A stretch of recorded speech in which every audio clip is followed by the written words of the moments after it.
Bien, le podcast en deux chaises de métal, le podcast animé par moi-même Marco et la surprise de la lutte au Québec, TJ Holiday. Sa biographie aujourd'hui. La biographie de Diamond Dallas Page.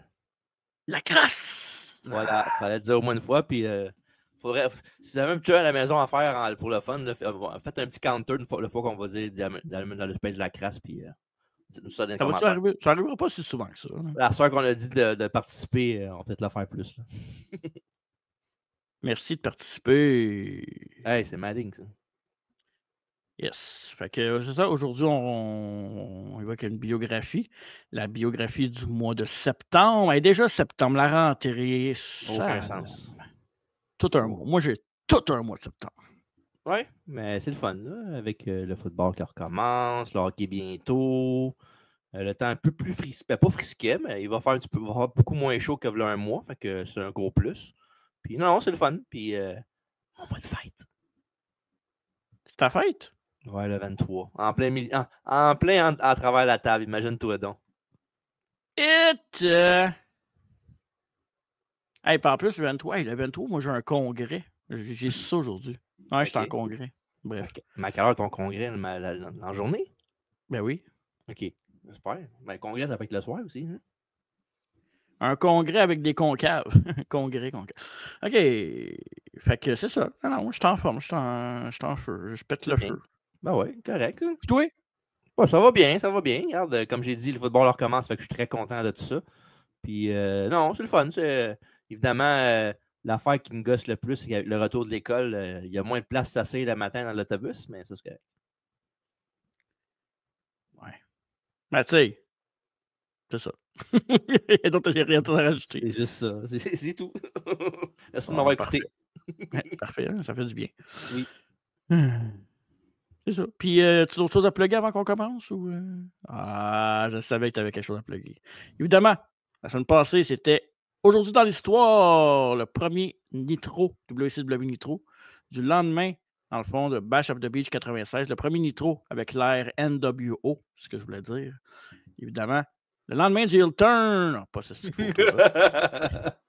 Et aussi, ça, c'est la semaine prochaine, c'est pas cette semaine, ça. Ouais, non, la semaine prochaine, on inverse les rôles parce qu'on devait faire World War III 96, mais on va faire ça avant. Ouais, on va faire Bash at the Beach 99 avec TJ qui va tenter d'attraper le elbow de Macho Man avec sa bouche. Allez voir sur YouTube. D'un palette.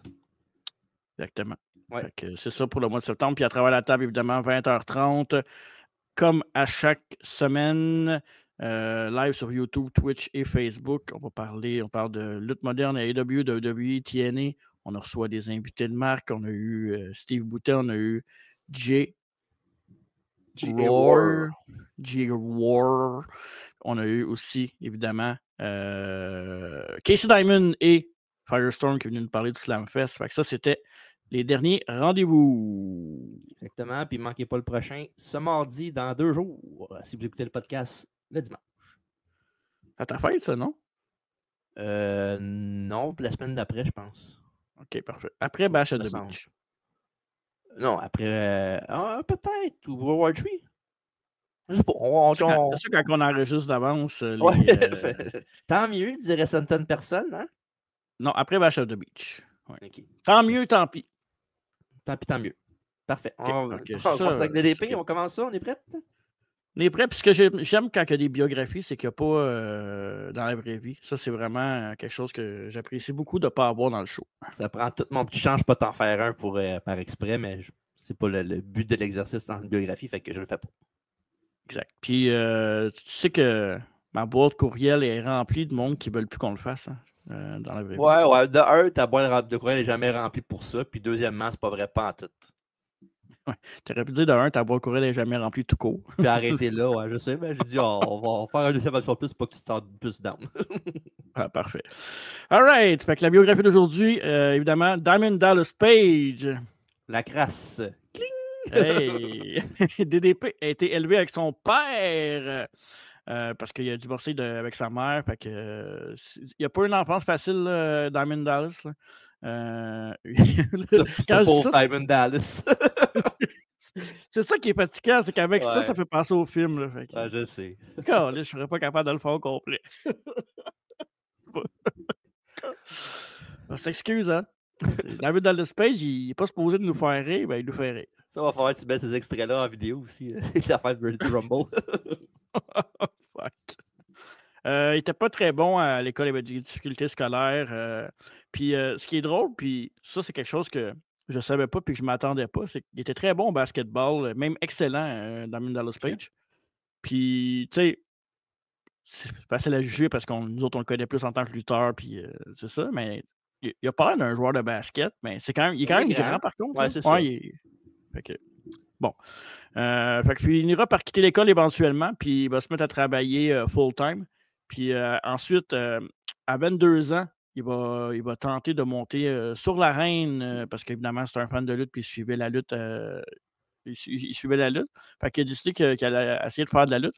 Monter sur l'arène, il va faire 3 combats sans vraiment trop être entraîné, c'est vraiment juste pour essayer le sport. Puis il va se blesser au genou, puis il va arrêter par la suite. Fait que, il s'est découragé quand même assez vite. Puis ça c'est fou parce que l'âge, 22 ans, avec tout ce qu'on sait de la carrière et comment c'est arrivé tard pour DDP, c'est quand même fou que.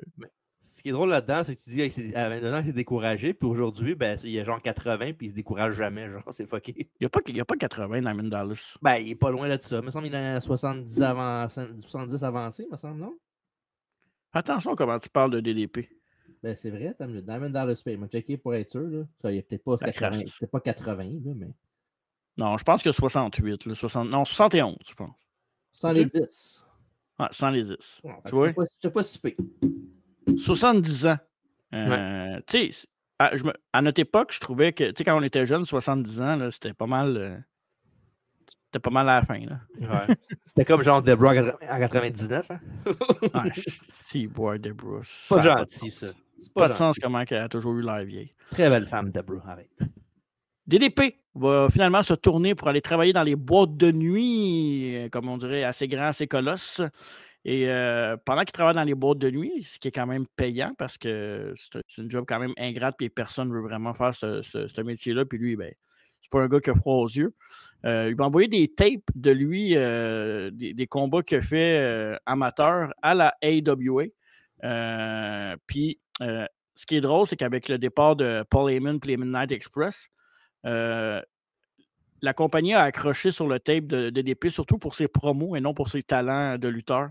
Puis avec Heyman qui s'en allait, qui était très charismatique, ça laissait comme un trou dans ce milieu-là pour AWA. Puis ben, ils vont le rappeler, AWA, pour venir travailler pour eux autres. Fait que tu sais, des fois, quand on dit qu'il faut parier sur nous autres puis essayer des affaires dans la vie, ben ça, c'est une belle preuve que si tu n'essaies pas, tu ne le sauras jamais. Au pire qui va arriver, c'est non. Puis tu recommences après. C'est ça. Puis tu fais d'autres choses.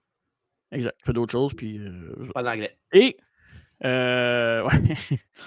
Donc, il va jouer comme manager pour Bad Company en ses débuts en 1988. Il sera aussi, à ses côtés, il y aura aussi les Diamond Dolls, Jennifer et Tanya. Donc, 2 femmes que je ne connais pas, mais ils ont l'air bien fines. Et il sera aussi le leader éventuellement du Diamond Exchange avec Medusa et Kurt Hennig. Donc, il va se lier d'amitié pendant ce temps-là, là-bas. Il va se lier d'amitié avec Dusty Rose et Michael P.S. Hayes. Hayes? Je le manque tout le temps. Ben ouais, pourquoi je dis Hayes? Je sais pas. Hayes, c'est les yeux. P.S. Hayes. Hayes bébé, je sais pas.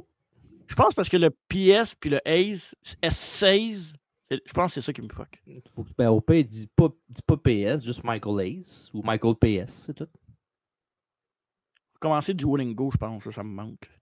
Ouais, je pense pas qu'ils vont t'apprendre à comment dire Michael Hayes là, dans Duolingo. Là, mais... Damien Dallas Page la crasse aura son premier match à la Professional Wrestling Florida en 1989. Il sera commentateur avec la PWF au même moment. Donc, il va faire les 2 organisations pour... il va prendre de l'expérience dans le monde de la lutte. Fait que, manager, il va lutter, puis il va être commentateur. Donc, il va commencer à toucher un peu à tout. Puis on le voit sur les photos sur YouTube, un charisme naturel. C'est le rockstar des années. Il était dans le bon temps. Diamond Dallas. Puis, c'est ça. Puis, avec évidemment son rôle de commentateur à la PWF, il va avoir un try-out comme commentateur à la WWF, mais sans succès dans les mêmes années. Par contre, il va quand même avoir un spot crissement nice que je n'ai pas mis, mais que je vais mettre. Il va être le conducteur de la Cadillac Rose à WrestleMania 6 pour Greg Valentine et The Honky Tonky Man. Ouais, c'était malade, ça. Ouais, puis ça fait pas longtemps que je le sais, moi. Ah, c'est bizarre. Il me semble ça fait longtemps que. Ben, je le sais, mais dans le sens que non, mais c'est juste une affaire que tu savais déjà depuis longtemps. Là. Non, mais je me surprends à pas savoir des trucs que j'aime, mais tu vas me dire qui c'est qui a fait cette affaire-là dans un livre de contes ou de séries policières, on va m'en souvenir. En tout cas, des fois. Pour moi, je lis pas de livres. Non? Juste qu'il y a de la lutte dessus. Moi, je lis des livres, puis je gagne des livres aussi. Ça, c'est les deux. Ah oui, mais t'as beaucoup de cordes à ton arc. Oui, j'ai beaucoup. Ouais, okay, c'est ça. En 91, Dusty était maintenant créatif de la WCW. Donc, ils vont engager Diamond Dallas et débutera comme le manager des Freebirds. Dans le fond, ils vont présenter Page au public dans une interview sur le segment d'actualité de catch de l'émission Danger Zone. Puis ce qui est le fun là-dedans, c'est que Page va diriger les Freebirds vers une chance au championnat du monde par équipe de la NWA où ils ont battu Doom, dans le fond, Butch Reed et Ron Simmons. Si vous voulez voir la biographie de Ron Simmons, on a sorti ça cette année, dernièrement. En fait, c'est la dernière biographie qu'on a faite. Non. Je me trompe pas? Non, c'est pas la dernière? Avant-dernière? On a fait Bulldog après. C'est vrai. Fait que Bulldog, avant ça, c'était Ron Simmons. Fait que, allez voir si vous êtes intéressé. Fait que c'est ça. Et le 24 février, avant que ce match n'ait lieu, Page a dévoilé le nouveau manager de l'écurie, Big Daddy Dink. Donc, anciennement connu sous le nom d'Oliver Humperdinck. Ouais, toi, c'est un naturel. Moi, j'ai des notes, puis toi, Humperdinck. Ouais, mais c'est parce que j'écoute beaucoup en ce moment. C'est rendu 1988, là, les affaires que j'écoute de lutte. Là. Ouais. Je l'ai vu une couple de fois, fait que je sais à soeur comment dire son nom. Là. OK. Qui était intervenu dans le match, pendant ce match, et Page, lui, a présenté les Diamond Dolls en avril 91, où il a ajouté à l'écurie un certain Scott Hall sous le nom de Diamond Stud. Et ça, c'est peut-être un des faits les plus connus et méconnus là, de la carrière de DDP et Hall, parce que c'est des photos qui popent souvent.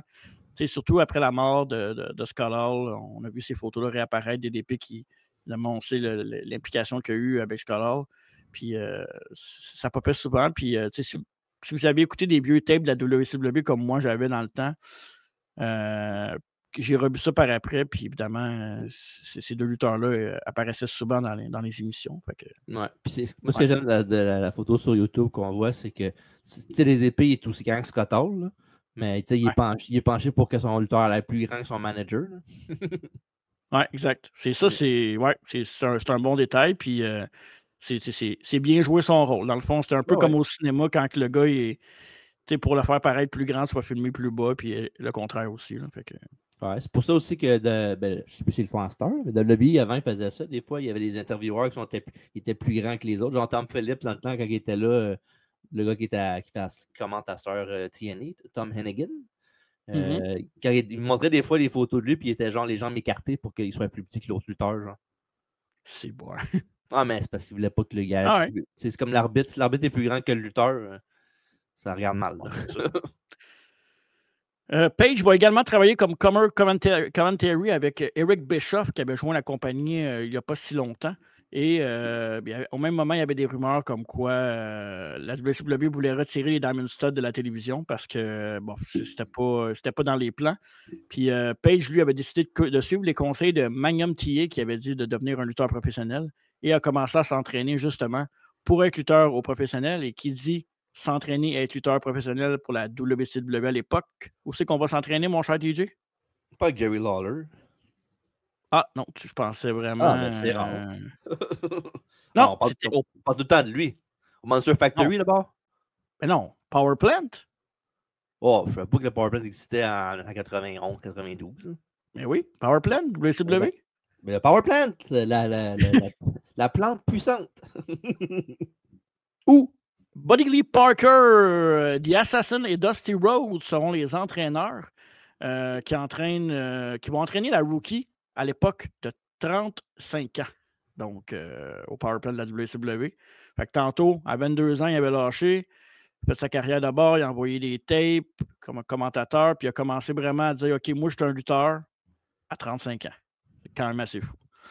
Le conseil fut quand même assez fructueux, mon cher TJ, parce que le 31 août 91, les commentateurs annoncent que le stud et Page s'étaient effectivement séparés et qu'ils mettaient la hache dans le projet. Donc, Diamond Dallas Page La crasse. était déjà rendu au Power Plan pour devenir un lutteur professionnel. Le 22 août 91, Diamond Dallas Page La crasse. fait ses débuts lors d'un house show à Jacksonville, en Floride, où il va perdre contre Tom Zank en 90 secondes, tout en... c'est ça, en 90 secondes. Donc, bon, c'est correct. C'est un rookie, puis il est là pour prendre des pins et des bumps. Là, fait que il n'y a rien là. En poursuivant son entraînement, Page devient commentateur pour la WCW et également le manager de Scott Hall qui va revenir sur le ring, qui ne revient sur le ring que le 25 novembre 91. Okay. Donc, c'est ça. Ça, c'est avec Diamond Stud, évidemment. Puis, un peu, j'ai-tu déjà. Je pense que j'ai jumpé le Big Gun quelque part. C'est dans ce temps-là qu'il va avoir Scotty Flamingo avec lui, Raven? Oui, ça sent bien. Okay. C'est un petit peu plus tard. Okay. Ouais, c'est ça. Fait que. Je me suis perdu, là. C'est correct, il n'y a pas de trouble.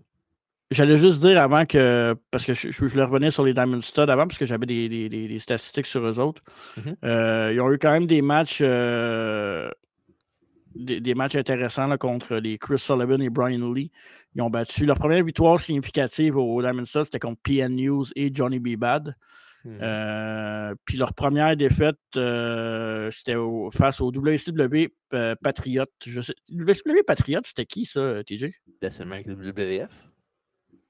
Les WCW Patriots? Il y en avait deux, non? Le tag team, les Patriots? Ouais.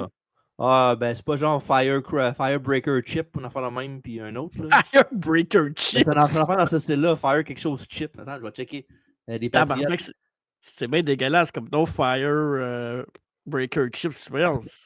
C'est comme s'appeler Master Kid ou Breaker. Ou ben Stage Dog. Ouais, c'est ça, exact. Évidemment, il fallait que. Hein? Ben, tu veux liaiser avec Master Kid, on va liaiser Stage Dog aussi, non? Ah non, mais Master Kid, je l'aime. C'est quoi Stage Dog? Rien dire, tu sais. C'est ça. Mais attends, on parlait de qui, là, les Patriots de WCW? Ouais, répète donc les noms que tu as dit avant. J'ai dit Firebreaker Chip, on en fait la même. Attends. Firefighter Chip, peut-être? WCW Patriot. Ben, tabarnak, c'est Todd Champion puis Firebreaker Chip. Pour vrai. Puis il ressemblait à. Il y en a un qui est en pompier, puis il va nous arroser. Puis l'autre. Puis l'autre, Todd Champion, il ressemble un peu à un militaire, dans le fond. Là. OK. Ouais. OK. Parfait, je vais continuer. Son entraînement au PowerPoint, au PowerPlay. J'ai mis Microsoft en 92. Au Power Plant a duré quand même 5 ans. Il s'est entraîné là-bas pendant 5 ans, 260 jours par année, tout en luttant en même temps. Fait que Page était vraiment très sérieux dans sa démarche, puis voulait rester dans le business pour de bon. Page va continuer à lutter et va progressivement intégrer d'autres lutteurs avec lui, dont de Diamond Mine comme Scotty Flamingo, le futur Raven, évidemment. Ouais. Vinny Vegas, Kevin Nash, entre autres. Puis les relations entre DDP, Flamingo et Vegas furent exploitées pas mal de multiples façons. Là. Dans le fond, Page va se ranger avec Flamingo à Clash of the Champions 21. Et quand Flamingo a affronté Johnny B. Bad du côté de Night of Champions. Fait que, dans un match de boxe, là, évidemment, on sait que Johnny B. Bad, c'est un ancien boxeur. Fait que, Les gants dorés. Exact. Allez voir la biographie, on l'a fait, ce côté-là aussi. Il y a 2 ans. Puis, c'est ça. Fait que Flamingo va remporter ce combat-là. Il avait rempli les gants de Flamingo d'eau pour que le gant soit plus pesant, puis il avait battu Johnny B. Bad de même. Il a pas rempli ses gants de morceaux de poulet, non? Je pense que c'était-tu le Flamingo dans ce temps-là? Je sais pas. Aucune idée. OK. Ça se peut. Ouais, qu'est-ce que ça veut dire? Non, je dis ça se peut, on sait jamais. Page a fait équipe aussi avec Vinny Vegas sur le nom de Vegas Connection. Puis évidemment, si vous vous souvenez du look de Vinny Vegas, c'était pas le pire look de Kevin Nash. Vinny Vegas ou c'était quoi son autre Non, nom? l'autre c'était Oz, c'était dégueulasse. Ouais, Oz, ça c'était dégueulasse en Chris. Donc ça n'a pas été un beau succès pour l'équipe. Ça a été dissous très rapidement. Et dans le fond, Diamond Dallas Page, la crasse. Il s'est aussi déchiré la coiffe des rotateurs pendant un match contre Tex Slazenger et Shanghai Pierce vers la fin des années 92. Donc, dans le fond, c'est ça qui va tenir DDP hors du ring. Et ensuite, Billy Watts, qu'est-ce qu'il y a? Deux petites choses, OK? Est-ce que tu sais c'est qui Tex Slazenger puis Shanghai Pierce? Non, absolument pas. C'est les Godwins. Non, pour vrai? Ouais.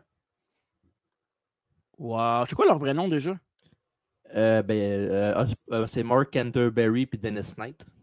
Ouais, Dennis Knight, ouais, c'est ça. Puis l'autre information que j'ai trouvée, Flamingo a été inventé en 1958. Fait qu'il était là dans le temps. Il était là, Chris. Il aurait pu mettre des plaies Flamingo dans les gants. Tu vois, c'est pour ça que j'aime ça quand tu amènes des compléments d'information comme Flamingo est inventé en 1958. Ça, c'est vraiment. Là. Je pensais pas faire ça en me levant le matin. À vous, hein? Ouais. Moi, je pensais pas faire la bio de DDP en me levant le matin non plus, mais bon. Il y a ça. Fait que c'est ça, fait que DDP a été renvoyé de la WCW. Bill Watts, parce que Bill Watts a pris les rênes de la WCW, puis Kevin Nash lui a quitté la WCW pour la World Wrestling Federation au même moment. On sait que Shawn Michaels est venu le chercher pour devenir son bodyguard. Donc, évidemment, Diamond Dallas Page, la crasse, déterminé à continuer et à améliorer son caractère sur le ring. Dans le fond, il veut développer son personnage. Puis il va solliciter l'aide d'un certain Jake the Snake Roberts. Tiens.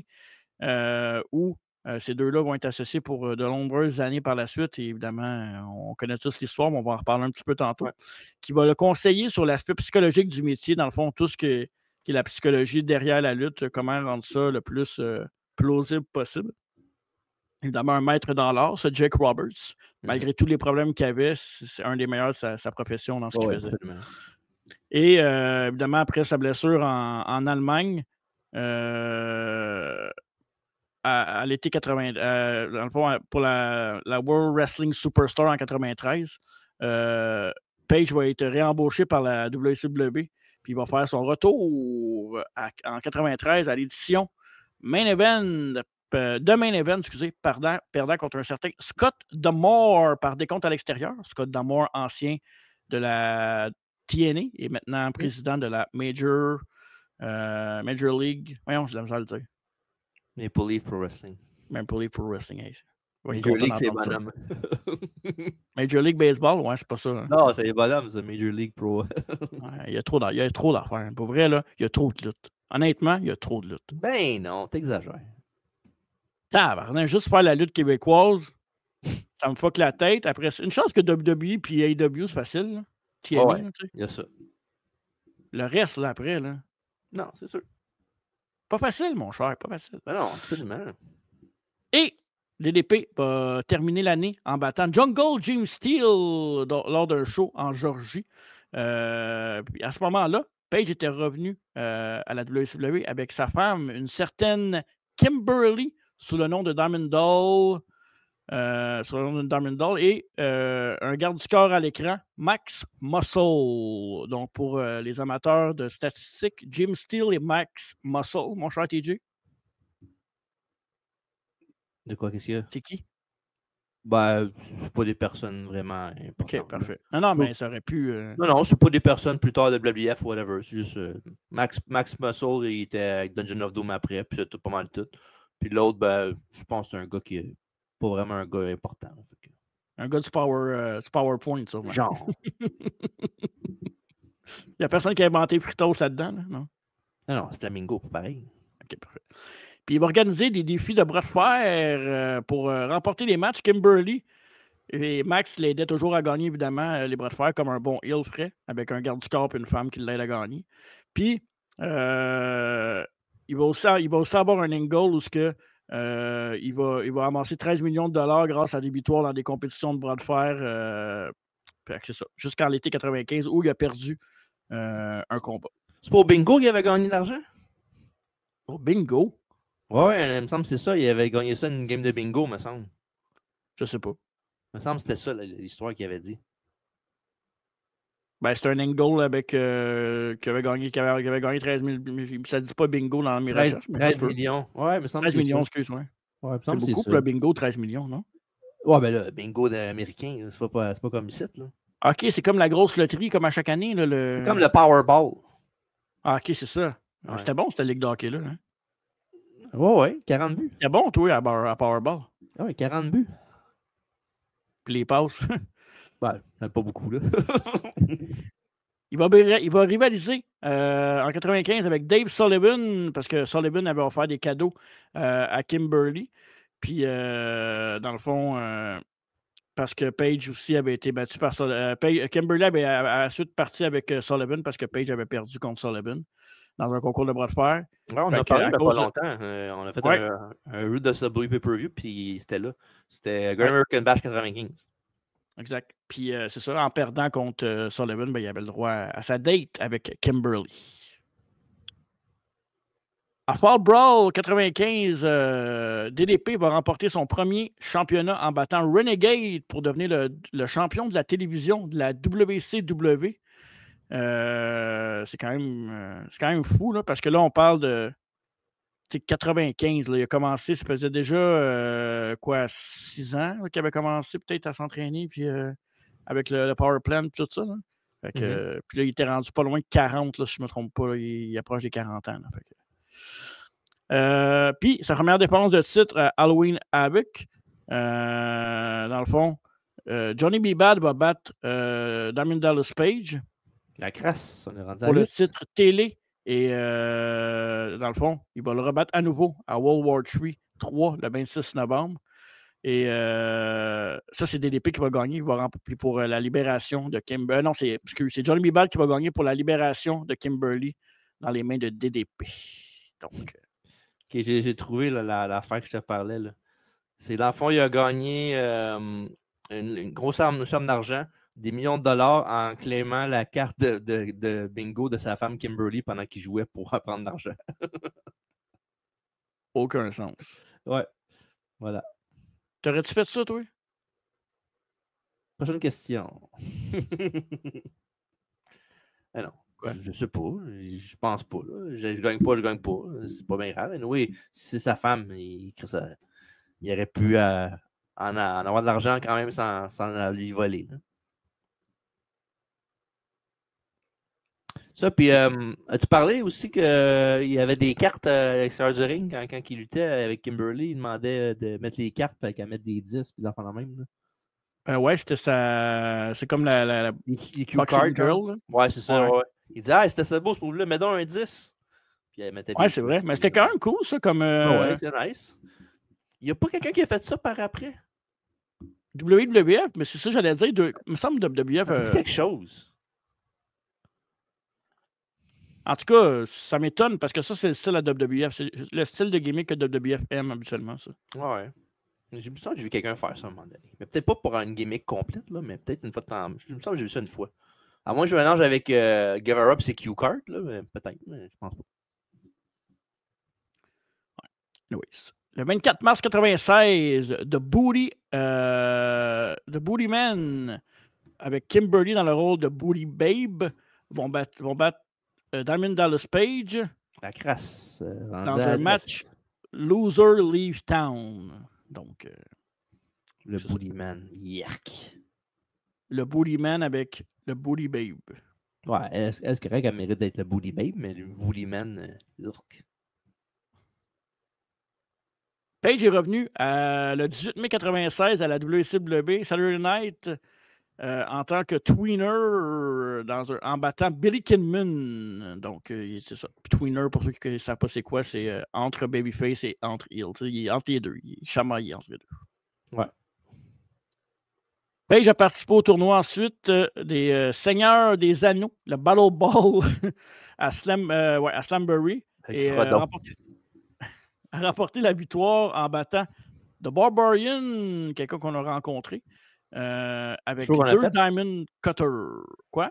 Je crois qu'on a déjà fait aussi, Slambury 85. On l'avait fait ce show pay-per-view-là. Ouais, exact. Ouais. Donc, Barbarian en battant avec le Diamond, avec 2 Diamond Cutter. Barbarian, c'est le frère de Bobby, ça? Non, ça c'était pas. Ah, ok. Ben, mais t'en as des bonnes à date, là. Mais celle-là. Ben non, celle-là était bonne. C'est juste parce que toi, si c'est pas des jokes super bonnes, tu dis qu'elle est pas bonne. Okay. Moi, ça me prend des killers. C'est tout le temps des killers. Moi, j'ai jamais tué personne dans la vie. Est-ce que tu sais qu'en humour, c'est quoi des killers? Je sais pas, mais. C'est les grosses jokes, là. Les jokes qui font rire le monde. Ok, c'est juste ça, dans le fond. Okay. On appelle ça des killers. Ok.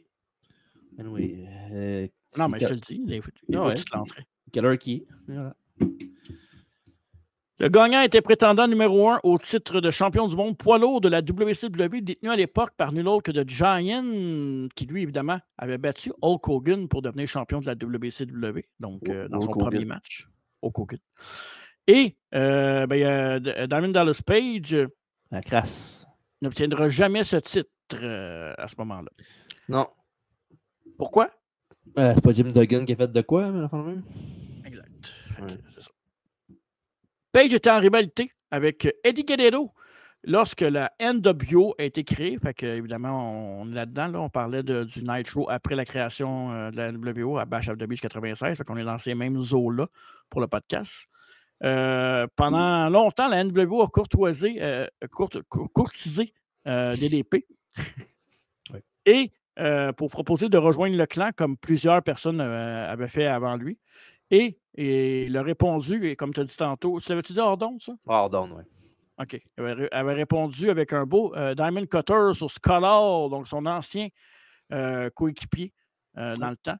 Et en refusant et en sauvant dans la foule que Kevin Nash courait après. Là, je reprends juste les paroles que tu as dit Ordon tantôt. Ben, c'est pas vraiment qu'il a couru après, c'est que genre, mettons, il fait Diamond Cutter, puis là, Kevin Nash, il est de dos, puis il s'élève, puis quand il se retourne, ben, il voit Page, puis Page fait « Oh, viens-ten. » Puis quand il court dans les cordes, ben, l'autre, il fait juste baisser la corde, puis l'autre, il fait tomber.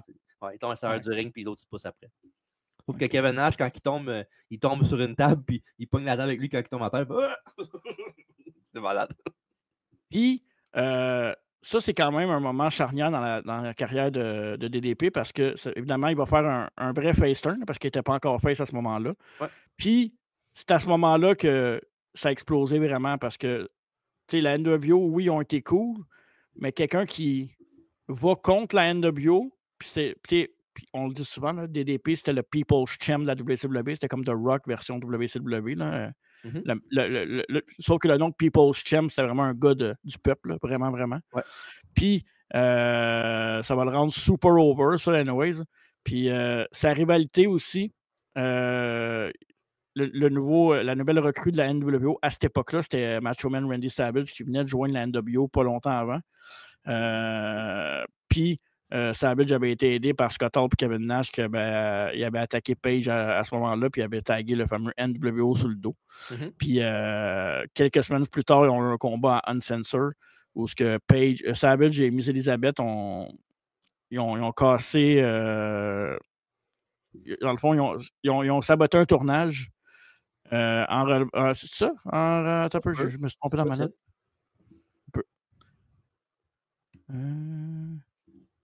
OK. Ouais, non, c'est ça. Ils ont révélé un un tournage, dans le fond, une vidéo que Savage et Miss Elizabeth ont cassé, dans le fond, que Paige et Kimberly étaient en fait mariés. Donc, dans le fond, ils ont juste dit qu'ils étaient mariés.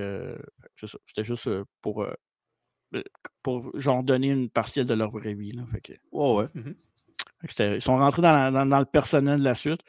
Puis après ça, évidemment, Savage a commencé à s'attaquer à Paige.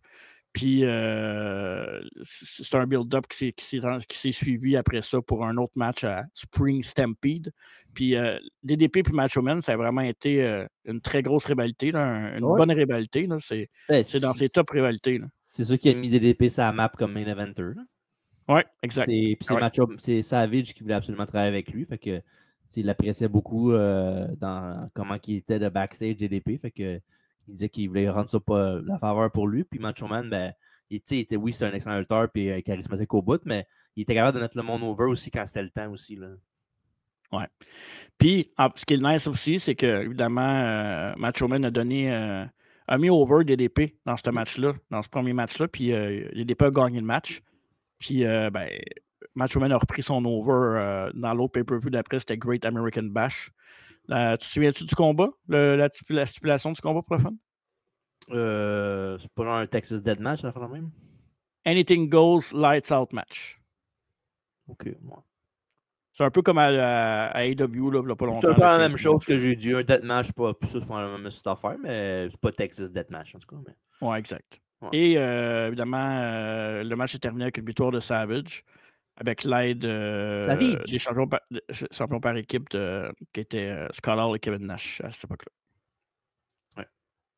Tu as quelque chose à rajouter Non, c'est pas mal ça, la rivalité qui l'a mis ça à la map là, avec Macho Man. Ouais.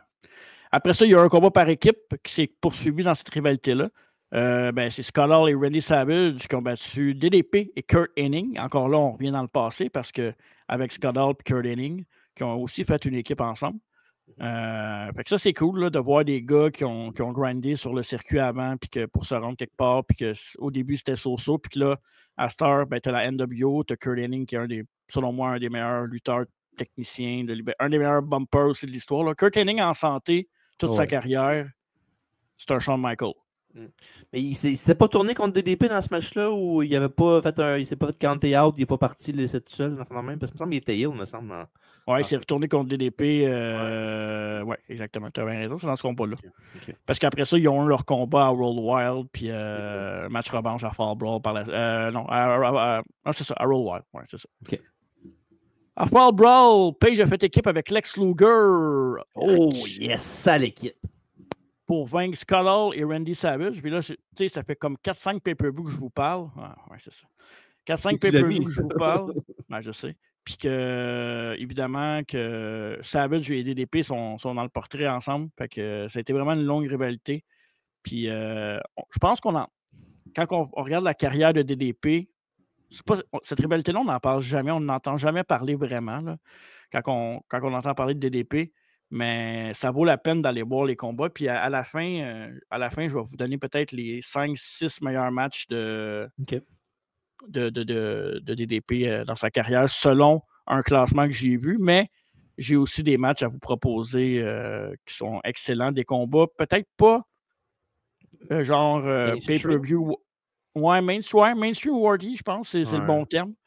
Mais tu sais, juste en partant, puis je le regardais juste en arrière de toi au même moment, là, DDP contre Ric Flair à WCW. Ouais. Les deux ensemble, c'était quand même du bonbon au niveau entertaining.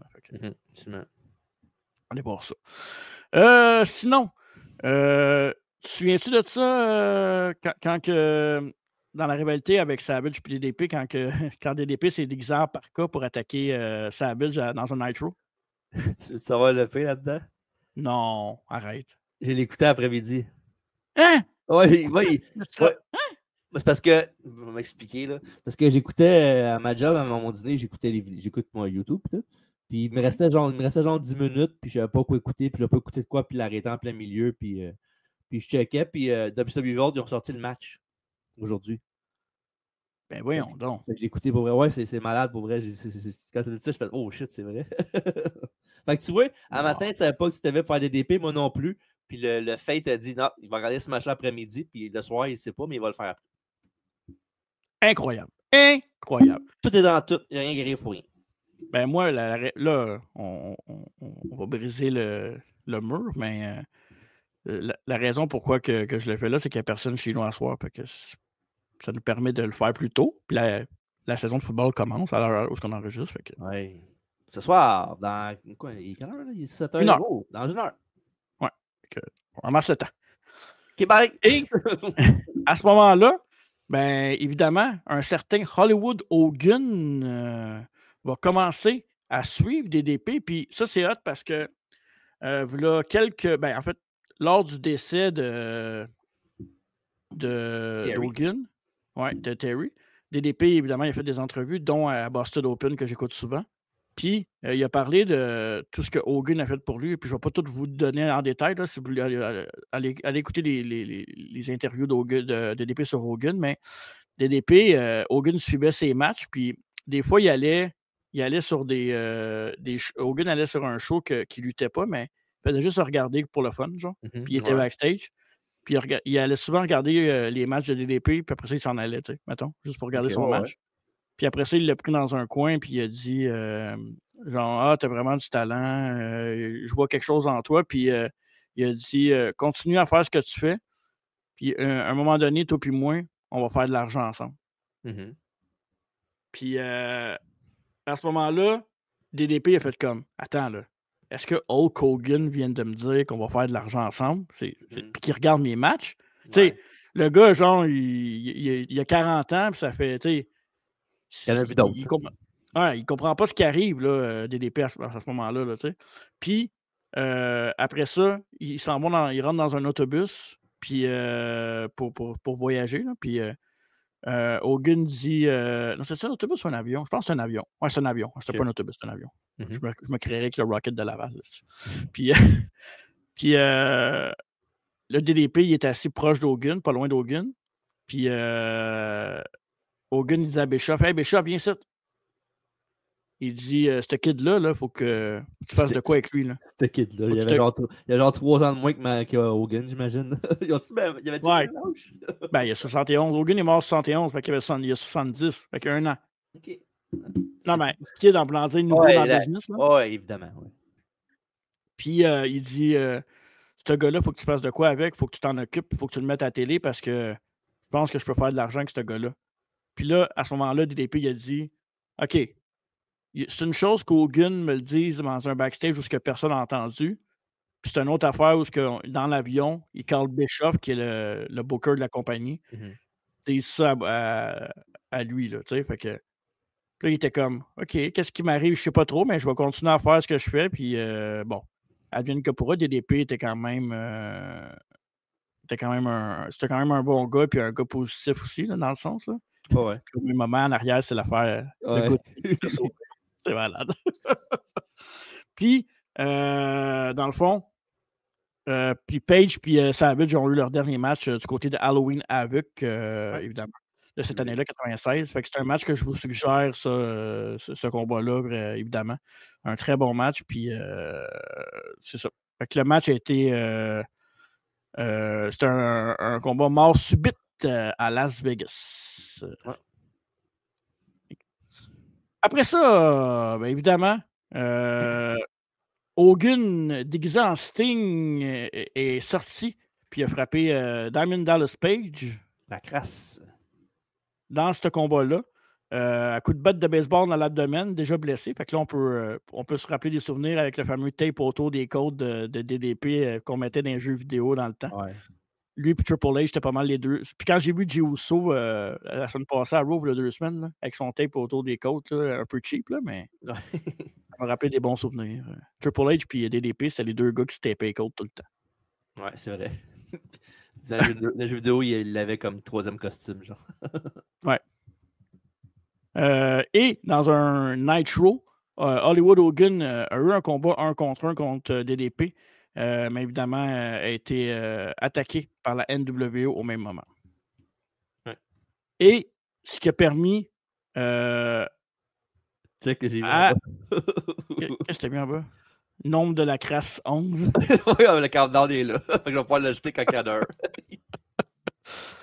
un. Et en 98, dans un truc complètement fou, mais que la WWE fait quasiment tous les mois en star, dans une affaire très mainstream, eh bien, c'est à ce moment-là précis que DDP a fait de l'argent avec Hollywood Hogan parce qu'il va avoir un combat par équipe qui va faire tourner les têtes, évidemment, avec un combat Diamond Dallas Page.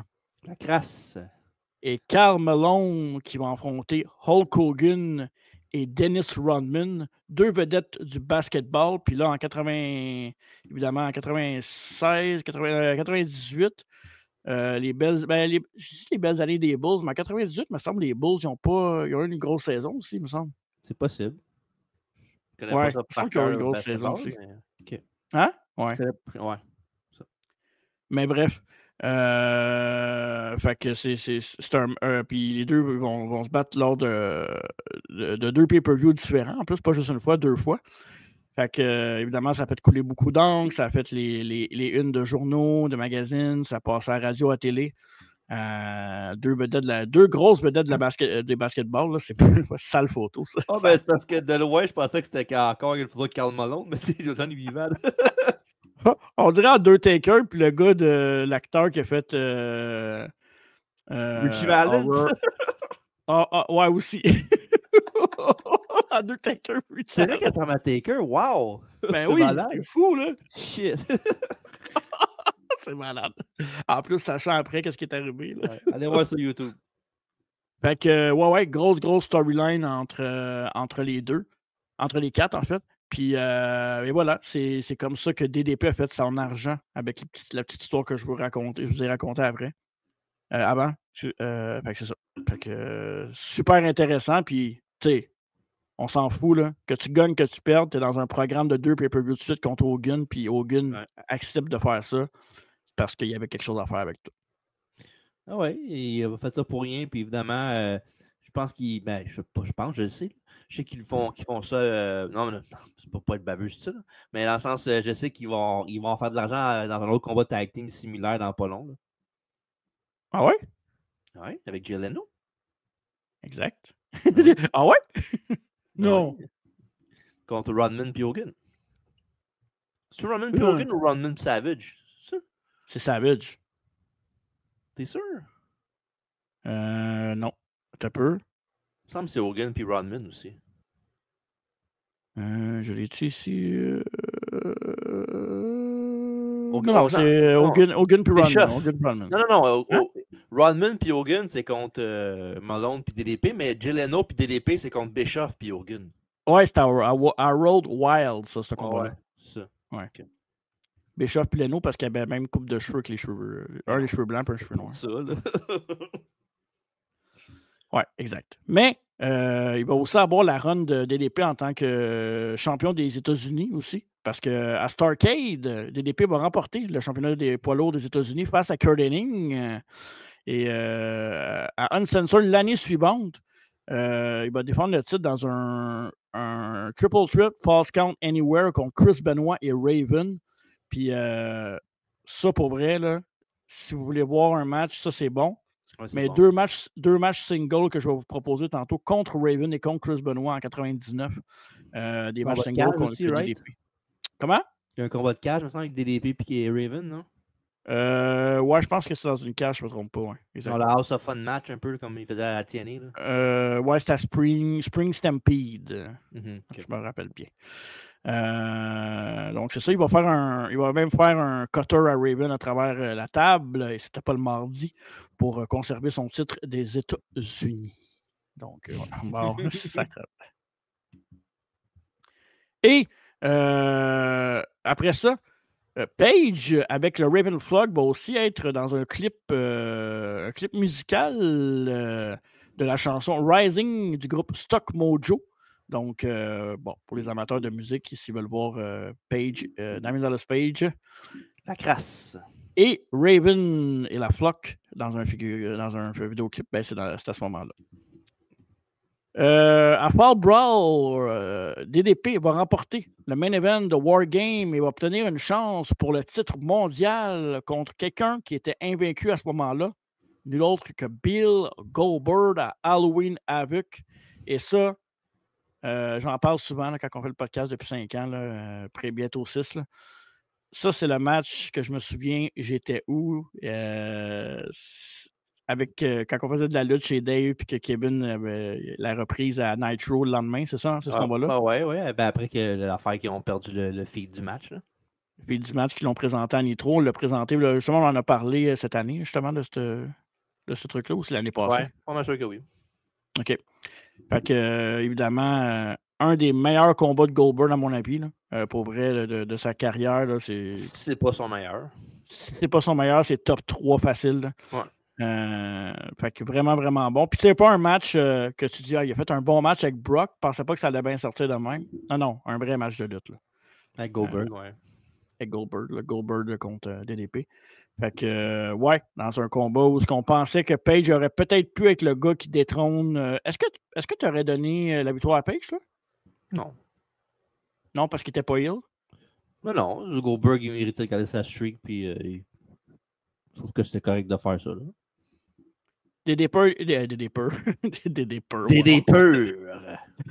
DDP, était-tu assez over à ce moment-là pour le battre? Ou... Oh, ouais. Ben oui, non. Ouais? Ça, oui, là, c'est sûr. Mais non, je pense qu'ils ont bien fait de laisser ça à Goldberg. Là. Ça aurait pu. Oui, il aurait pu faire un règne d'un mois, whatever, ou d'une soirée, de faire perdre un Nitro, mais je sais pas. Sans qu'il perd Goldberg, je pense qu'il devait faire dans ce match-là. OK.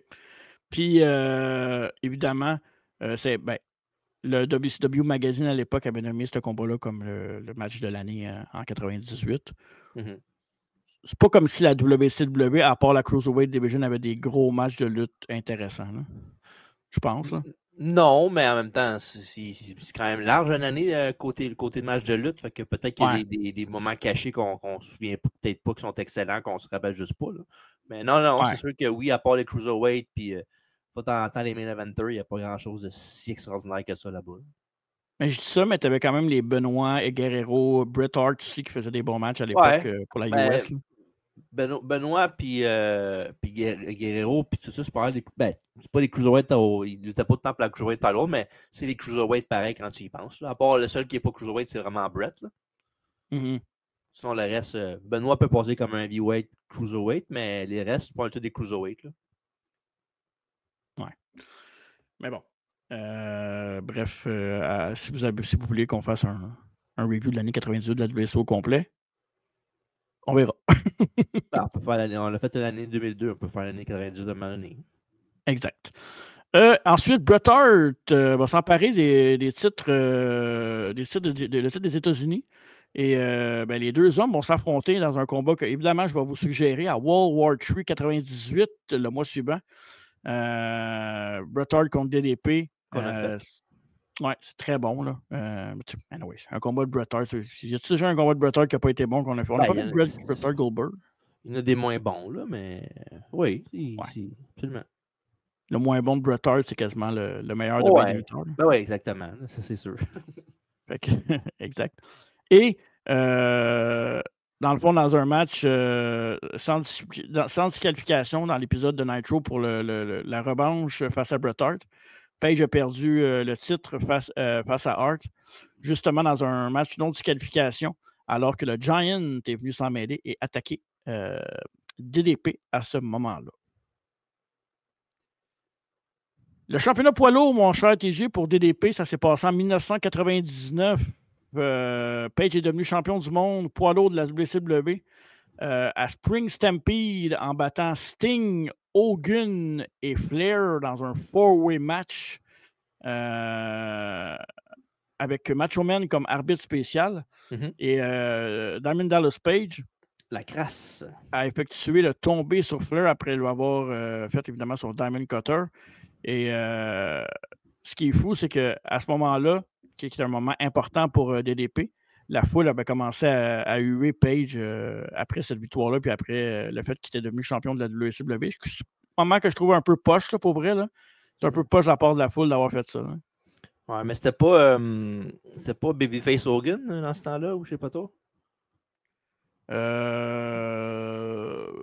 Ou il était encore Hollywood Hogan, mais il était rendu face, là, ou pas mal plus. Ouais, ça se peut. Ça se peut que ce soit à cause de ça, là. Ouais, c'est pas mal plus à cause de ça, je pense, que d'autres choses. Là. Puis Mais bon. évidemment, à cause de tout ce qui est arrivé avec la foule a comme un peu fait en sorte que la Bischoff et la WCW a switché et m'a mis Paige Hill pour la première fois en 3 ans, ce qui est quand même pas peu dire. Fait qu'une belle run de Babyface, puis ça, évidemment, avec la NWO jusqu'au titre mondial. Fait que tu vois que ça lui a donné ça lui a donné un championnat US, ça lui a donné le match avec Hogan, puis Malone, puis tout ça. Contre la NWO, puis il a remporté la ceinture dans un four-way. Fait que, pour vrai, là, à partir de la fin avec la NWO puis Macho Man, sa carrière des 3 dernières années, là, de 96 à 99, probablement les 3 meilleures années dans la carrière de DDP, sans l'ombre d'un doute, mon cher. Après ça, avec son changement d'attitude, Page va défendre son titre contre Goldberg, où il va évidemment consolider son titre en mettant KO avec un coup de poing américain. Puis il va appuyer sa jambe contre les marches du ring et en frappant plusieurs reprises avec une chaise en acier trempé. Donc, ça fait plus mal. Exact. Quand elle est trempée, galvanisée, ça fait plus mal. Évidemment, Page qui a nargué la foule à ce moment-là pour battre en battant Goldberg. Et évidemment, Kevin Nash est venu intervenir à ce moment-là. Nash qui était un allié d'Hogan. Puis il était en colère contre Page, puis tout ça. Puis qui est faible, évidemment. C'était pas hors storyline. Là, pour avoir blessé le genou d'Hogan pendant le match à Spring Stampede. Puis ils ont commencé, comme tu disais, là, ils ont commencé. Dans le fond, Hogan, il commençait à faire pitié dans les storylines. Puis la foule a réembarqué dans le train de Hulk Hogan. Ouais. Ensuite, le 26 avril 1999, Page perdit et regagnant en l'espace de 2 heures. Donc, Sting va le défier et défendre son titre dès la première heure de Nitro de ce soir-là. Et va le battre pour récupérer le titre perdu 1 an plus tôt. Donc, ça a fait mis fin au règne de Page après 15 jours, mais il a eu l'occasion de le récupérer 90 minutes plus tard dans le show en battant Sting pour le championnat. Sting et Goldberg dans un three-way pour le championnat. Ça, c'est quand même. Ça, j'aille pas ça, pas vrai. Ça, c'est un. Ouais, à raconter de même parce qu'on fait juste ça comme ça, mais regarder un show, voir 2 title match, pour heure 1 puis heure 2, c'est peut-être plate aussi. Là. Ah ouais? Moi, je trouve que pas tout le temps, là, mais bien placé, je trouve que ça se fait bien. Ouais, mais c'est parce qu'en même temps, le CW, dans ce temps-là, il faisait beaucoup de title change. C'est en 99, ça, ou en 2000, t'as dit? 99, ouais. Fin 99. Okay, c'est plus en 2000 qu'ils font beaucoup de title change, là, mais en 99, la ceinture changeait beaucoup. C'est comme patate chaude, pas mal. Là. Ouais. Tu vois, il y a eu des échanges après ça avec Nash. Là. Il y a eu des matchs contre Kevin Nash, puis après ça, des interventions. Il va perdre contre Nash, va le battre. Il va rebattre Nash encore une fois. Fait que, c'est ça. Là, on commence à rentrer dans l'ère 2000. Fait qu'évidemment, c'est la New Blood aussi en 2000, je ne me trompe pas. Là. Oh, ouais. Fait que, ouais, c'est ça. Okay, ça, je suis rendu là. Après, ça, c'est après Slumberry. Après Slamberry. On tabarnak, j'ai la misère avec les noms à soir. Après Slamberry, Page, après tout ce qui entourait le World Title Picture, si on veut, j'ai passé quelques trucs parce que je ne vais pas tout faire sa rivalité. Page va s'allier avec son compatriote Bam Bam Bigelow et va remporter le titre par équipe de la WCW face à l'époque qui était Perry Saturn et Raven. Et 31 mai, Chris Canyon va faire un heel turn sur son ancien allié, coûtant les championnats par équipe. Page Bigelow et Canyon vont être connus sur le nom de Jersey Triad. Il n'avait pas remplacé genre Saturn. Il avait remplacé Raven, je pense, pour le match, puis il avait tourné contre Saturn, c'est ça? Hein? Ouais, exactement. T'es bon, tu connais ta lutte, toi. Tu vas aller loin. Un petit peu. Et dans le fond, ils ont fait une alliance Precision for Life, la WCW. Ric Flair va profiter de la Freebird Rules lors de leur match pour permettre à n'importe quelle combinaison des trois de défendre le titre. Le triade va conserver les titres jusqu'au 10 juin, date à laquelle Perry Saturn et Chris Benoit, le Revolution, vont battre les champions par équipe, le trio par équipe, en fait. Bigelow, Page et Canyon. On sait que Chris Canyon et DDP étaient de très bons amis. Donc, moi, je les ai toujours associés ensemble. Je veux dire, en connaissant pas toute l'histoire avant, après, les documentaires Dark Side of the Ring, DDP l'histoire, Canyon. Bon, l'affaire qui m'avait plus surpris à Dark Side of the Ring puis Canyon, c'était les Young Bucks, là, mais ça. C'est jamais remis, les Young Bucks à Mick Canyon. Mais... mais bon, on sait jamais qui passe dans ton histoire. Fait que... C'est vrai. Ouais. Ils vont récupérer les ceintures, par contre, le triade Great American Bash 3 jours plus tard, avant de les reperdre face à Harlem Heat, le pay-per-view suivant, à Road Wild. J'ai beaucoup trop parlé de Road Wild dans cette biographie-là. Plus jamais on va entendre parler de Road Wild aussi souvent. Faut jamais dire jamais. Jamais dire jamais. Chris Benoit va battre Diamond Dallas Page pour conserver le titre des États-Unis par la suite. Dans un autre Nitro. Et Page va recommencer ensuite une mini-querelle avec Hulk Hogan en rejoignant Sid Vicious et Rick Steiner dans un effort collectif pour affronter nul autre que Hogan, Sting et Goldberg. Wow, quel trio à l'époque de la WCW. En fait, c'est les 3 plus grosses stars de la WCW. Non. Les 3 des plus grosses. Il faut que tu mettes Flair. Flair. Ouais, il y a Flair là-dedans. C'est 4 là. Macho Man. Non, moins dans ces... Hogan, Goldberg, Flair, puis DDP. Non. Je sais pas. Sting, Goldberg. C'est les 5 premiers. Hein. Mettons, là, le Mount Rushmore plus une rush. Et évidemment, Page va réussir, avant la fin de l'année 2000, avant la fin de l'année, Page va faire un autre face turn. Il va se tourner contre. Il va être en chicane un peu avec Bigelow et Canyon. Donc, c'est ça.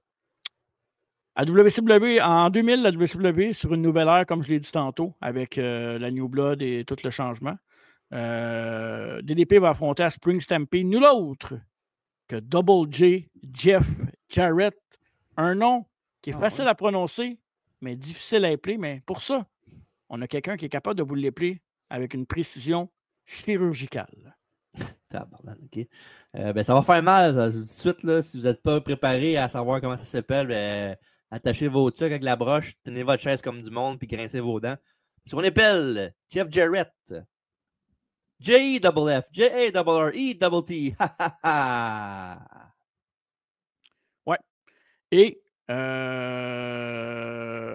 dans un épisode de Nitro, Jarrett et Page vont s'affronter dans un combat de cage où Diamond Dallas Page, la crasse, aura le dessus sur Jeff Jarrett. Donc, après ça, là, on rentre un peu dans les années 2000, évidemment, et dans le film Ready to Rumble, un film culte qu'on a écouté souvent, qu'on connaît les répliques par cœur. Un film cul aussi, là.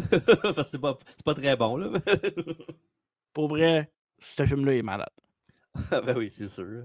Doublant des fans de lutte en plus, c'est sûr. Là. C'est ça. Fait que ça fait la job.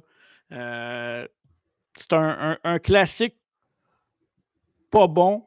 Ouais. Mais c'est pas si pas bon que ça. Ou c'est pas bon. C'est correct. C'est bon quand même. C'est correct, là, pour vrai. C'est mieux que, mettons, genre No Holds Barred, mettons.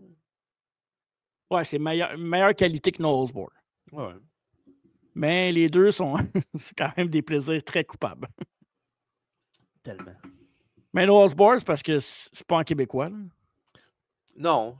Ils l'ont fait en québécois, je pense. Ouais? Sûrement, là, mais je sais pas. Je me rappelle pas d'avoir vu vraiment beaucoup, là, mais... Évidemment, ça va aussi coïncider avec l'acteur David Arquette, qui est un grand fan de lutte, qui va être mêlé dans le monde de la WCW. Et évidemment, il va y avoir un match aussi Arquette contre Jarrett avec évidemment la guitare où ce que Page va aider Arquette à remporter le combat contre Jeff Jarrett. C'est ça, je ne me trompe pas? C'est bien ça qui est arrivé? Avais-tu donné un coup de guitare à Jarrett puis il avait mis Arquette dessus? Non, c'était à Page qui avait fait ça. Arquette s'est tourné contre Page. Ah oui, c'est ça. C'est Arquette qui s'est tourné Ouais, contre Page. pour gagner la belt, c'était pas ça. Pour gagner la belt, c'était à Thunder, puis c'était Bischoff, puis Jarrett contre DDP, puis Arquette. C'est là qu'il a piné Bischoff. Là. Mais à Slambury, c'est le. Slambury, t'as dit? Non, j'ai pas dit Slambury. Tantôt, ça. C'est pas là le combat 3-4, je pas à Slambury, ça? Ou à Spring Stampede d'abord? Je l'ai dit, avec moi. Moi, je l'ai pas. Je l'ai pas marqué. En tout cas, c'est ça, dans le combat à faire avec les 3-4, c'est ça, c'est Arquette qui s'est tourné contre DDP. Ouais, c'est ça. Puis Arquette avait reperdu la ceinture après ça contre.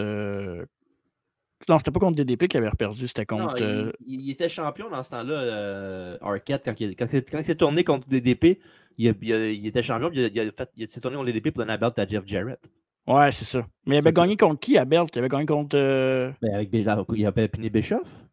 Il avait piné Bischoff, ouais, c'est ça. C'est Bischoff qui a piné. Ah ouais, c'était DDP qui était le champion, je pense, puis il avait dit.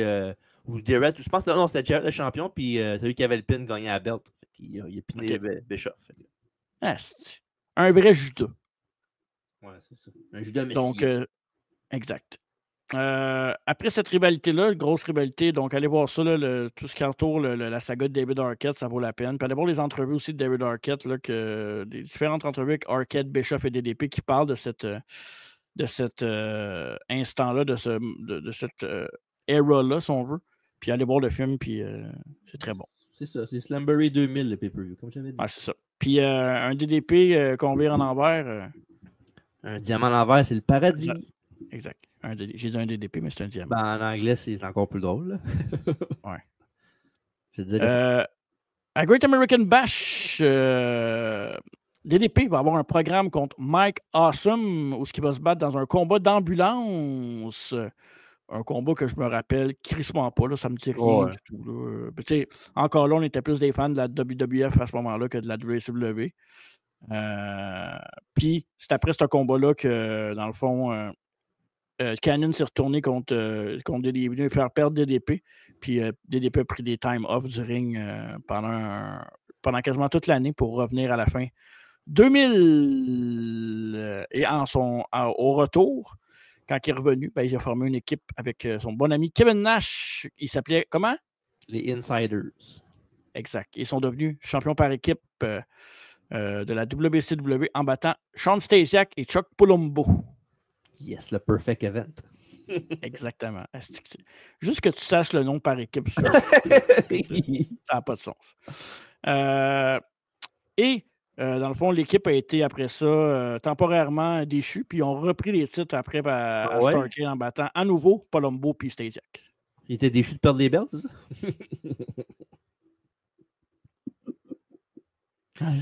Ah, désolé. Après ça, Canyon va vaincre DDP à Super Brawl Revenge. Et Page va rebattre Canyon à la nuit suivante en intro, mettant fin à leur rivalité. Et Page va pouvoir ensuite se reconcentrer sur le titre mondial et rentrer en rivalité avec Scott Steiner pour redevenir une fois de plus le champion du monde de la WCW. Évidemment, la rivalité va atteindre son paroxysme lors du dernier pay-per-view de la WCW, Creed. Greed, c'est ça que j'ai dit? Ah, j'ai dit Creed, ouais. C'est comme un mélange des deux, ouais. Alors, dernier match que Page a WCW, alors que va s'évanouir, DDP va tomber inconscient lors du finisher de Steiner, le Steiner Recliner. Il a mangé un coup de pipe avant, je pense. Oui, puis il a refusé de taper, dans le fond, il a perdu conscience. Il a pass out, ouais. Il a pass out pour les gens de la francophonie. Dans le monde du milieu infirmier. Et évidemment, c'est ça. Évidemment, après ça, il y a eu vraiment l'achat de la WWF qui a acheté la WCW. Et c'est ça. Fait que, il y a quelques lutteurs de la WCW à cette époque-là qui ont accepté leur rachat de contrat avec Airwell Time Warner. Puis, dans le fond, ils ont signé des contrats immédiatement avec Vince McMahon. Donc, c'est ça. DDP, lui, pour à titre personnel, va signer son contrat et va débuter le 18 juin 2001 à l'épisode de Monday Night Raw où, après des semaines à harceler Sarah, la femme de l'Undertaker à l'époque, va être révélée comme le gars mystère qui attaquait Sarah, évidemment. Il attaquait pas, Pas qu'il l'attaquait, qu'il la regardait. suivait. Ouais. Ouais, c'est ça, qu'il l'espionnait, qu'il espionnait sa vie. Puis évidemment, après ça, ben, on en a parlé il n'y a pas longtemps. Là, il va y avoir Sarah qui va suivre aussi DDP, puis qu'elle va révéler que c'est lui qui la suivait pendant qu'il était assis première rangée d'un pay-per-view. C'était King of the Ring? Ouais, c'est King of the Ouais, Ring. on l'a fait cette année. C'est fait cette année. Puis à l'écran géant, ben, ça apparaissait que DDP se faisait suivre, puis c'était Sarah, puis Undertaker, évidemment. Puis là, le rôle était inversé, puis c'est lui qui trouvait pas ça drôle. Ouais, exact. Fait qu'évidemment, ben, c'était pas ce qu'il y avait de meilleur du côté de DDP et Taker. C'est un peu. Bah, je vais dire, c'est un peu une opportunité manquée, mais je pense pas que DDP à WWF pouvait être le DDP de la WCW. Non.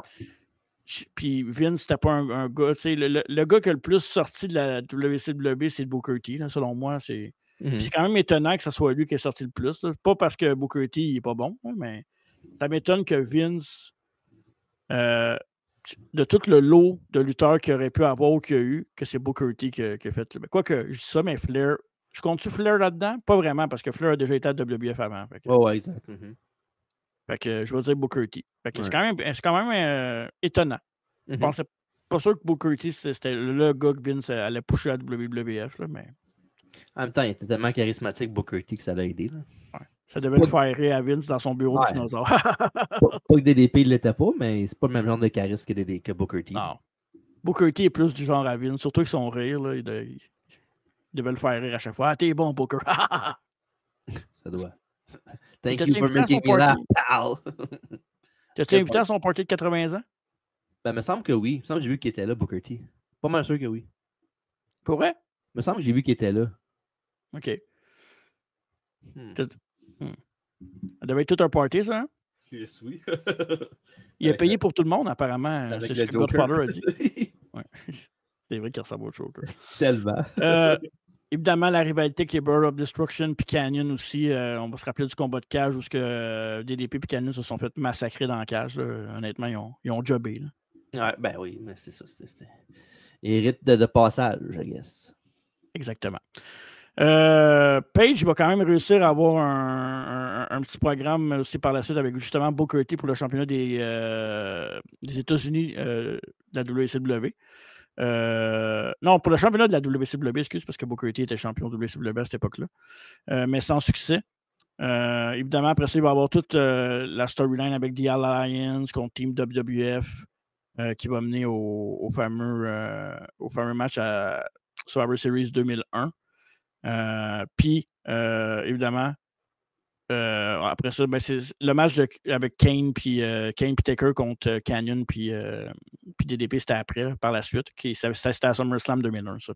C'était après le Survivor. C'était après Survivor Series? Non, c'était avant Survivor Series, hein, ça? Ouais. C'était le SummerSlam d'avant Survivor Series 2001, avant que... Le combat de cage, que oui. toute chose... ouais, c'est ça.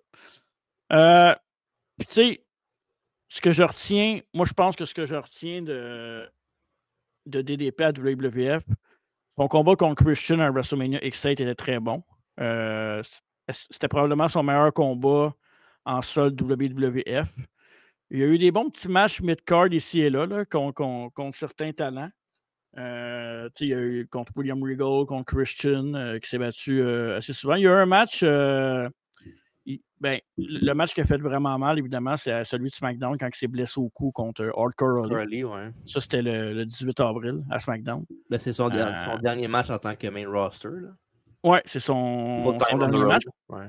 Exact. Parce qu'après ça, il avait annoncé qu'il quittait la promotion en 2002, qu'il quittait la WWF. Fait que, tu sais, est-ce qu'il aurait pu faire mieux à WWF? Je pense que oui. Il a quand même quoi? Il était champion européen. Ouais, c'est tout. Il était champion européen, c'est tout. Il aurait peut-être. L'affaire que j'aurais peut-être faite, c'est peut-être profiter de que Booker T puis lui, c'était deux anciens de WCW, peut-être les faire feuder contre pour la belt de WCW, mais vraiment une bonne feud, là, tu sais que. Ouais. Mais tu sais, encore là, je pense pas que c'était un main eventer dans les yeux de Vince. Puis, tu sais, le roster était tellement stack aussi en 2001-2002 que. Puis 2002 aussi, c'est une des meilleures années de WWF, là, fait que. C'est un peu dur de faire de la place à un DDP qui était rendu quasiment à 50 ans, là, rendu là, fait que 45-50 ans. Fait que... C'est un mauvais move parce qu'on l'aime, mais c'est un bon move business parce que la business est rendue plus loin que DDP. Il n'y avait pas le choix à m'amener, surtout avec les blessures qu'il y a eu et qu'il a commencé tard aussi, fait que ça n'a pas aidé son cas. Là. Ouais. Il a fait quelques apparitions de 2004 à 2007 avec la TNA, entre autres, puis les circuits indépendants ici et là. Rien de majeur à ce point à mentionner du côté de ça. À moins que tu aies un point que tu peux parler de TNA. Là. Non. Il y a une couple de rivalités avec Monty Brown, Jeff Jarrett, du monde de même, mais Raven aussi, je pense, mais rien de trop spécial. OK. Sinon, ben, tu sais, il va faire des apparitions ici et là. À travers les années, évidemment, va être intronisé au Temple de la Renommée en 2017. Va aussi il va signer un contrat de légende en 2024 avec la WWF. Tu vois-tu, moi te couper la parole, désolé, mais tu vois-tu, tu l'as vu, c'est sûr, parce que c'est toi qui as mis la photo, là. Mais tu vois la photo de DDP qu'on voit sur YouTube dans Hall of Fame? Ouais. T'as remarqué la dernière au bout avec la robe blanche, c'est qui? Ah merde, sa face me dit de quoi, mais j'arrive pas à... Donne un indice, c'était AW aujourd'hui. Ah oui, c'est Mama Wayne, hein?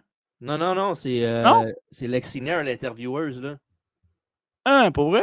Ouais, c'est sa fille. Pourquoi j'ai dit Mama Wayne? Elle ressemble pas à Mama Wayne. Non, c'est sa fille, à DDP. C'est sa fille à DDP. Ouais, fait que dans le fond, DDP, c'est sa fille, c'est la fille à DDP, puis ça veut dire que son beau-fils, c'est Big Bill. Elle sort Big Bill? Ouais, ils sont mariés, Big Bill et elle. Depuis combien de temps? Ça fait longtemps? Ça doit faire au moins 1 an et demi, 2 ans, à peu près. OK.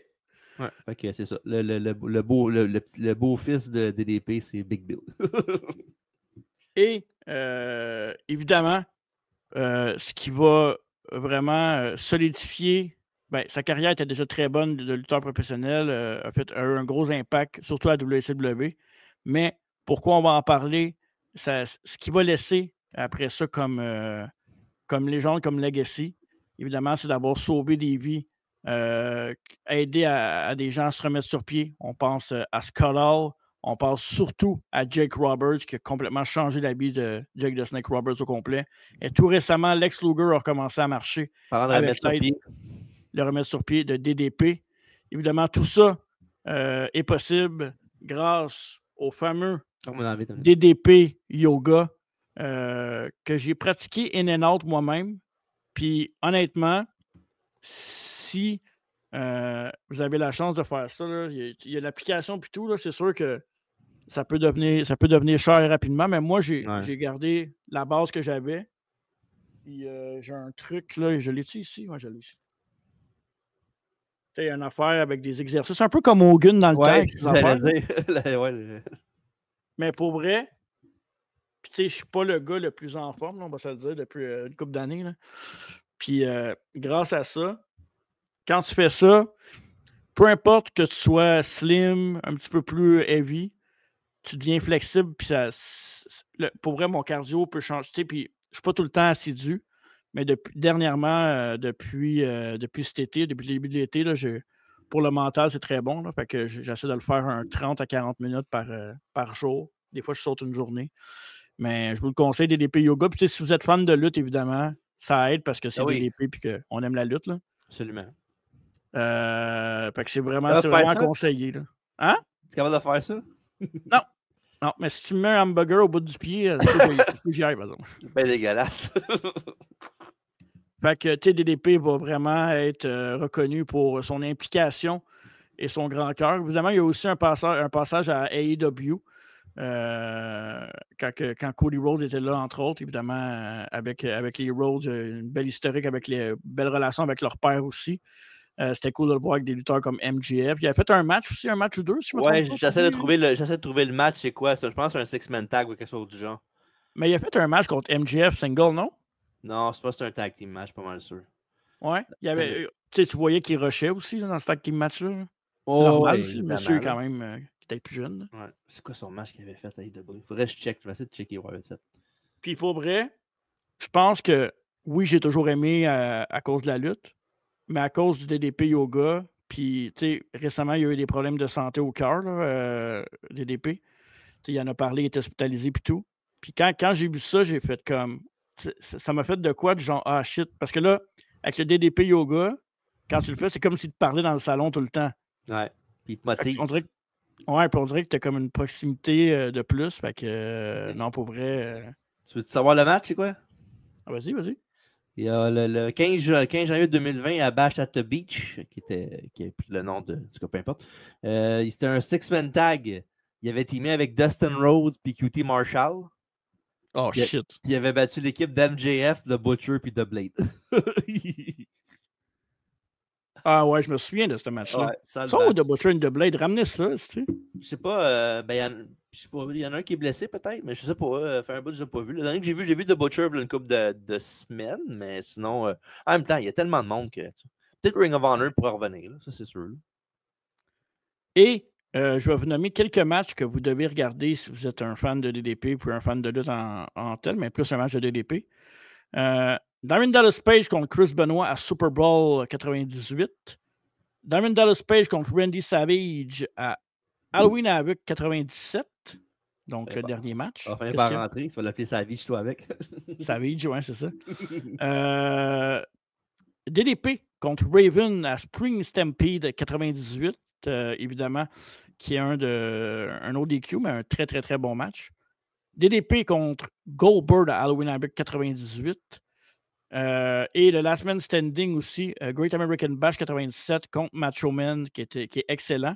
Et même, si on peut y aller plus dans le tag team match, là, le Jersey Triad contre Benoit et Saturn à Bash of the Beach 99, qui est excellent aussi.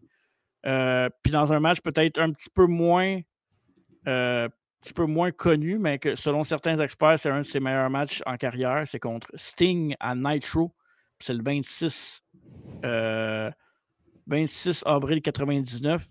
Il avait été raté 8.33 sur 10, le match. Oui, les matchs que je vais rajouter, pas beaucoup, mais c'est pas vraiment des matchs précis, mais sa rivalité contre Johnny B. Bad, le CW, il faisait des bons matchs un contre l'autre, ces deux gars-là. Là. Il y avait une bonne chimie ensemble. Ouais. Tu sais, là, je te parle souvent d'une cassette noire WCW que j'avais à l'époque, là. Ouais. Où ce qui rentrait sur la ramp, là, sale photo, ça revient, j'en reviens pas. Il rentrait sur la ramp, là, puis évidemment avec le gun de Johnny B. Bad, là. Ouais. Fait que c'est justement dans cette cassette-là, c'est Johnny B. Bad contre DDP dans cette cassette-là. Fait que, ouais. Un petit souvenir comme ça. C'est des bons matchs. C'est ça. En gros, c'était pas mal ça pour la biographie de Diamond Dallas Page. La crasse.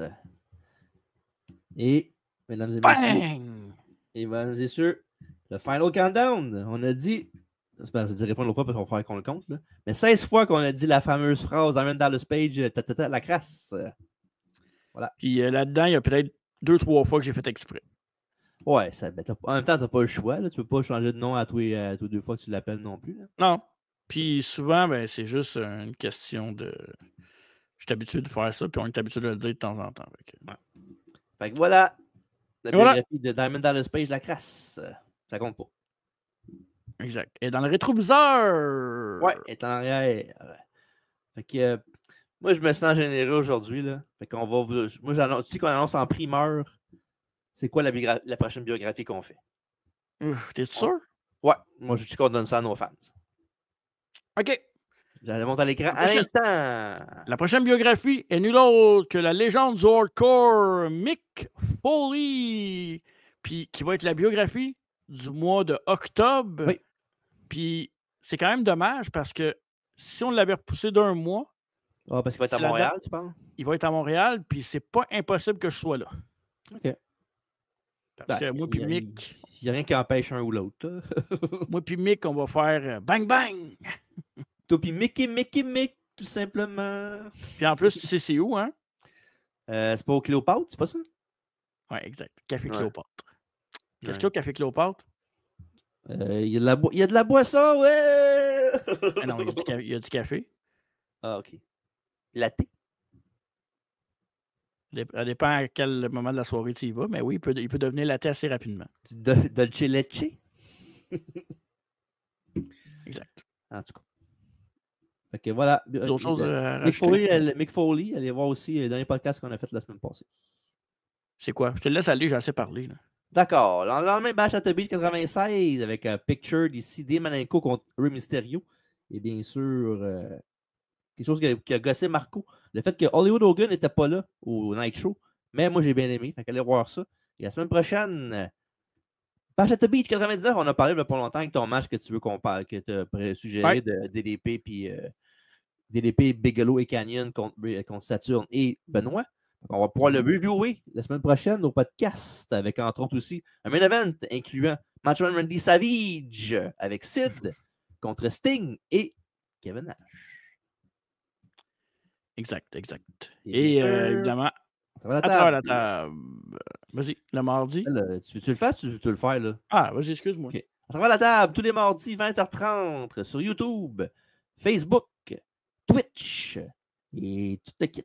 Fait que manquez pas ça, les invités à toutes les semaines. On parle de lutte québécoise, on parle de lutte actuelle, on a des petits jeux des fois aujourd'hui dans l'histoire, plein d'affaires. Fait que suivez-nous à 20h30 à travers la table.